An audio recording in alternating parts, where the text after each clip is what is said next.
Shalom. So we got a pastor that was found guilty on sex trafficking counts. When it comes to these kind of stories, it should be a shocker.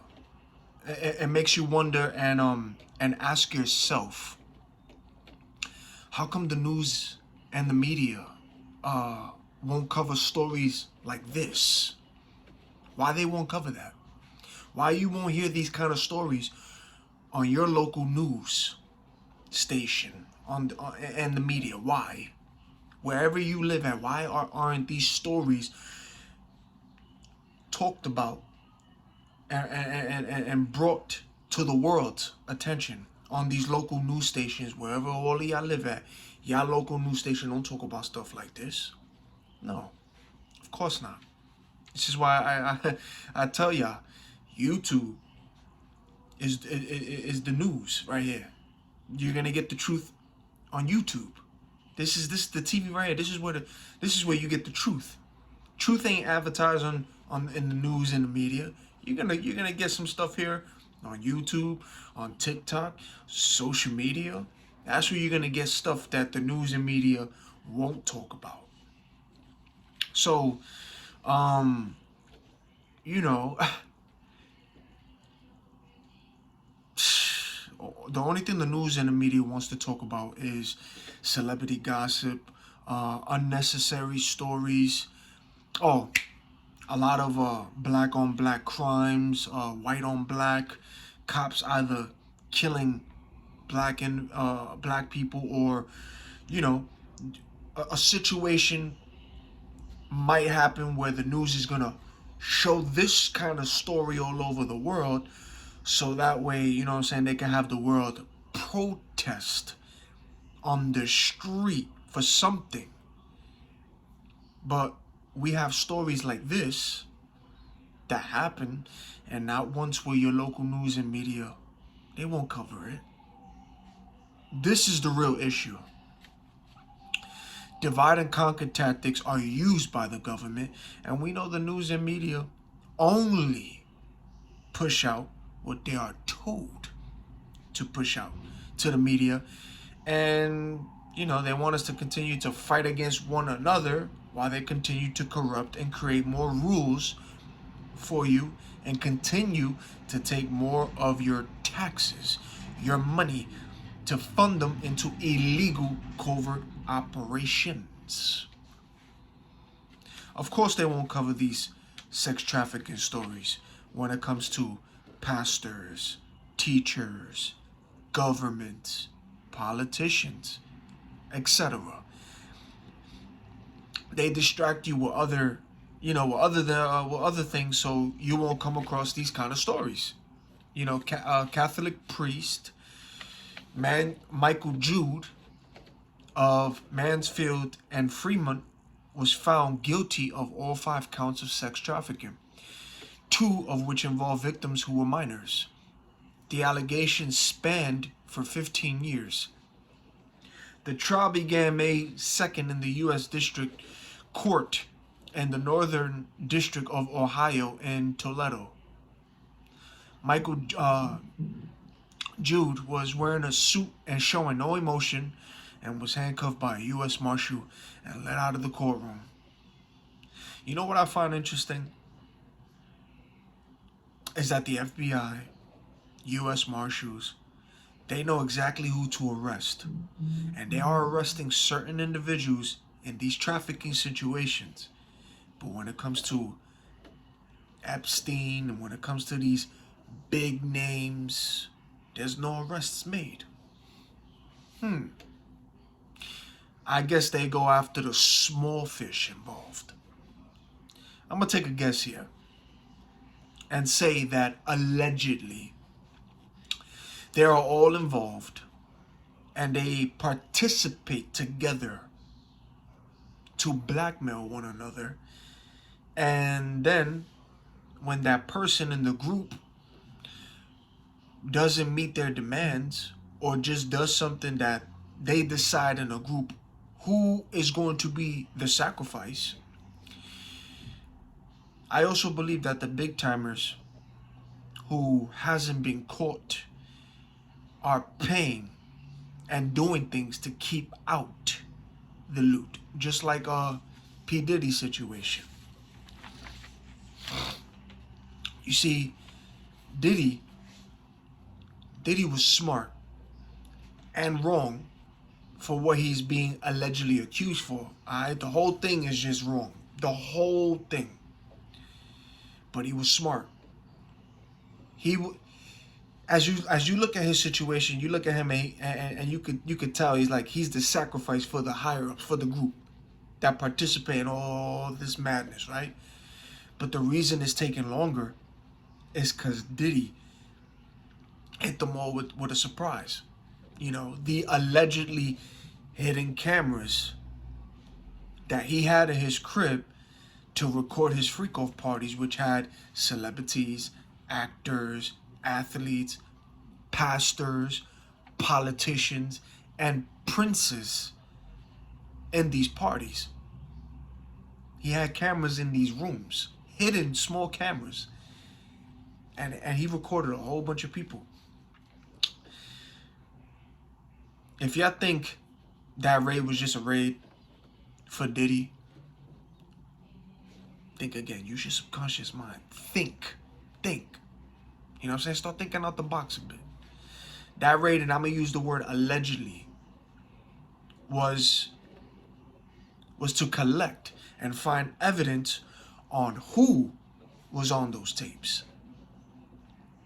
I'm sure a lot of big names too. A lot of big names and powerful people. So Diddy hit him with that, take that, right back. And hit him with the checkmate on the chessboard. He is definitely letting y'all know that he ain't going down alone. Think about it. He's letting y'all know he ain't going down alone. He also called out on that list. He said a whole bunch of names. And there's more that he probably hasn't mentioned. It's bigger. It's bigger than what it is. You know what's up? It's bigger than that. And it's all connected with Epstein. All of it is connected with Epstein. All of it. It's a connection. It's a big connection. So let's go back to this priest right here. So Michael Jude was handcuffed and led out of the courtroom, right? And he could be facing 10 years to life in prison on each of the 2 counts that he used force, fraud, and he coerced to get a minor to engage in paid sex acts. A sentence of up to 20 years on each of the 3 convictions for using force, fraud, and he coerced to get an adult as well to engage in paid sex acts. Michael Jude preyed upon his victims' addictions to opiates. And opium is a substance used to treat pain or cause sleep. So opiates are like codeine, heroin, and it's morphine. He is a prime example of a wolf in sheep's clothing. Prime example of that. The 3 victims first met Michael Jude while they were students at St. Catherine's School in Toledo in the school years of 1999 to 2000. So Michael Jude was a seminary student and then was assigned to work at the school and church as part of his training to become a priest. 2 of the boys were brothers, and one was in 6th grade and the other in kindergarten, and the 3rd boy was in 8th grade. So Michael Jude won the trust and confidence of the boys and their families according to trial testimony. He preyed upon these boys' vulnerabilities and needs for a friend and mentor. So each of the boys became addicted to opium because of Michael Jude, allegedly. Michael Jude maintained in contact with the boys after he finished his time. He did not cause the victims to become addicted. After convincing them that he was their friend and mentor, he exploited their drug addictions to comply with his desires and perversion for sex. The three victims did not consent to the sex. They complied out of fear. And one of the brothers said he complied at times because he feared that if he did not, Michael would go after his younger brother for sex. Michael Jude told the three victims that if they told anyone about the activities, they will be charged with prostitution and their reputations would suffer. Michael Jude was ordained as a priest in 2002 in India and served at churches in Mansfield, Vanwert, Fremont, and Findlay before being arrested and charged by FBI agents in Findlay in 2020. So Pope Francis has laicized the former Ohio Catholic priest and stripped him of his priestly role as he serves a life sentence in prison. In the common law of the Catholic Church, when a priest is laicized, it is pretty much like removing them from bishop, priest, or deacon from the status of being a member of the clergy. So Michael Jude was arrested in October 2020 by the Northwest Ohio Child Exploitation and Human Trafficking Task Force. He has been accused of grooming victims and also sexually abusing and trafficking several people, including minors. He was sentenced to life in prison in November of 2023, last year. Just so y'all stay aware of stories like this, because this is happening everywhere. But your local news and media, they won't talk about stuff like this. They won't.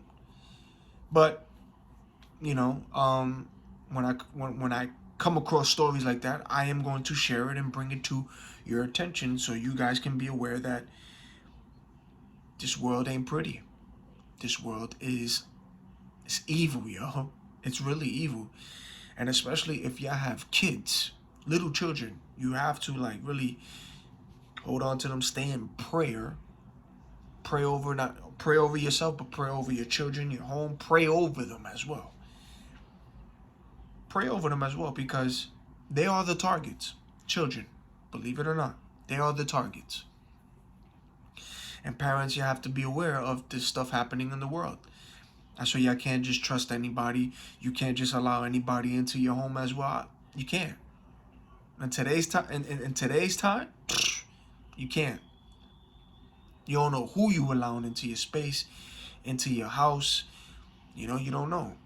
But when you pray and have discernment, you're going to pretty much see who the agents are. You're going to see people with bad spirits fighting their demons because they're going to be bothered by your light. So pray for discernment, because you can spot who the agents are. You'll see through them. But if you are spiritually dead, carnal, don't believe in none of this, and you don't have discernment and you're not aware, you're just going to start getting hit left and right with things, and you're like, what the hell? Yeah. Spiritually carnal people are easy prey and easy targets. That's why a lot of things happen to certain individuals, because there was no discernment.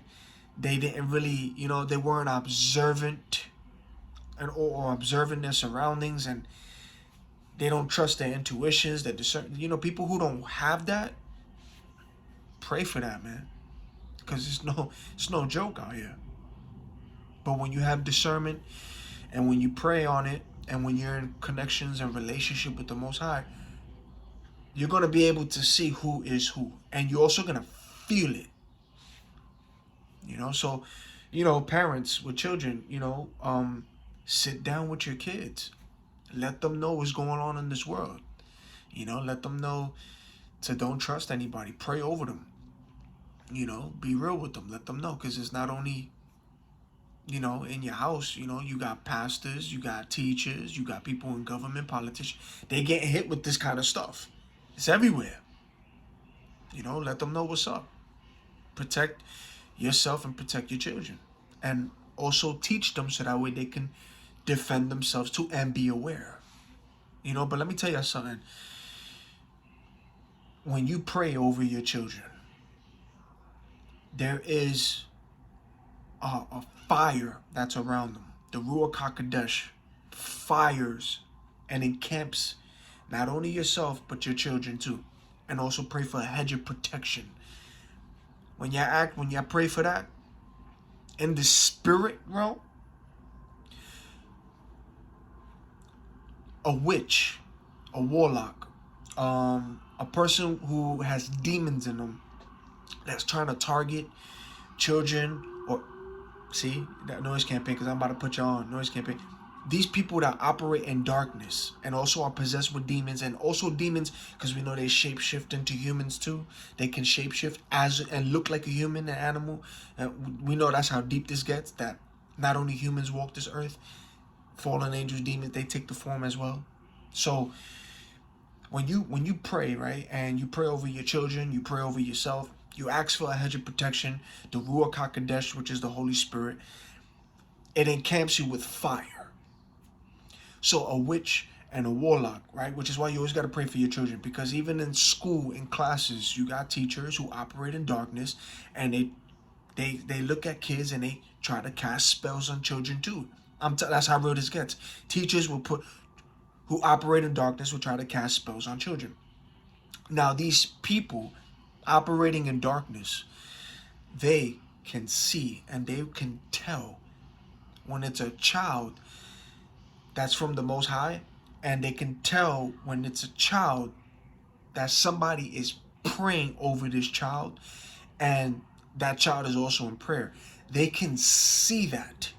That's where they get bothered. That's when your energy and frequency is high, and when you're in connection with the Most High and you're protecting your energy, that's why they get demons and all them. They get bothered by your energy. I mean, they want to be around it, but they also get bothered by it. Your light.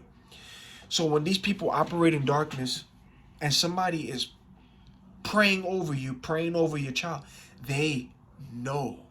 And that's why, and they can see, they be like, all right, this child right here is in prayer. Somebody's praying over them. They can see that fire. They can feel that they got protection. And they might try to do something, but they can't. They won't even bother that. But other kids who are not, nobody's praying for them, their family, spiritually, they don't know nothing about that, or they're gonna pray on that, cast spells. That's why that's as real as it gets. It's serious. Your children are the target. So now pray for yourself too, but pray for your children. Pray for your children. And not only pray for your children, but if you got, you know what I'm saying, like if you got family and you know that you got cousins and they got children too, people that you love and care for, even, children in general, you pray for them. Pray for their children too. Just prayers. The Most High listens to prayers. The Most High answers prayers. And your prayers, when you pray over your family, when you pray over the children in your family, even people who you love, even if they're not with you, the Most High is going to protect them all. And He's going to watch over them. That's as real as it gets. But if these people, they don't know nothing about the prayer life, they're not into spiritual warfare, they don't believe in this, they are all open target. And witches, warlocks, Satanists, and all them, they know that.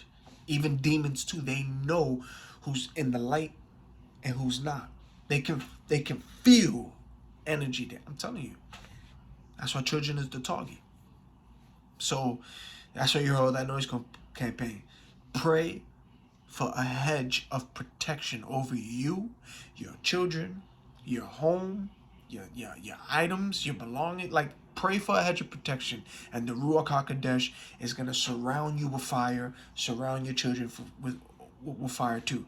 So that way, when your child is not in your presence and they're going to school or they doing things and they're not around you, you pray over them, also teach them. They also stay in prayer, but you praying over your kid and children, they got that Ruach HaKodesh, there's fire over them, and nothing's going to happen to them because they are protected with angels.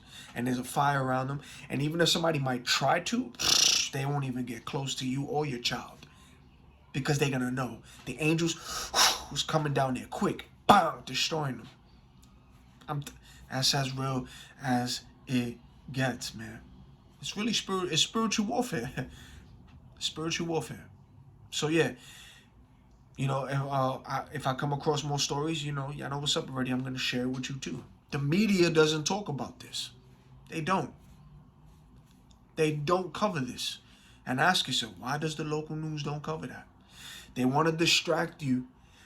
All these stories get covered, right? All of these stories get covered, but the news and the media, they push out what they want to push out. They're told to push certain things out. That way, when all these stories happen, which is presented to y'all, these kind of stories don't get put into the light. They're going to distract you with what they want to get pushed out. So you're looking this way. These stories are getting put to you, but you're looking this way, and this important story is getting pushed that way. Now you don't know because you're looking this way. See how the game is played? And that's why YouTube, TikTok, social media, you're gonna get the real news on these apps. Why you think the government and them, they want to shut down TikTok? There's too much truth is going out on TikTok. That's what it's really about, truth. And they're trying to find any way possible to silence apps that's talking about truth or to bring an awareness. They don't want your subconscious minds to think. They don't want you to know that stuff like this happens. They don't. They don't want your minds to start waking up. No. They just want you to worry about celebrity gossip, be distracted by certain things, So yeah, stay prayed up, stay safe, repent of your sins to Yeshua HaMashiach, the Most High. And y'all know what's up already. Unplug from this matrix. Until the next video.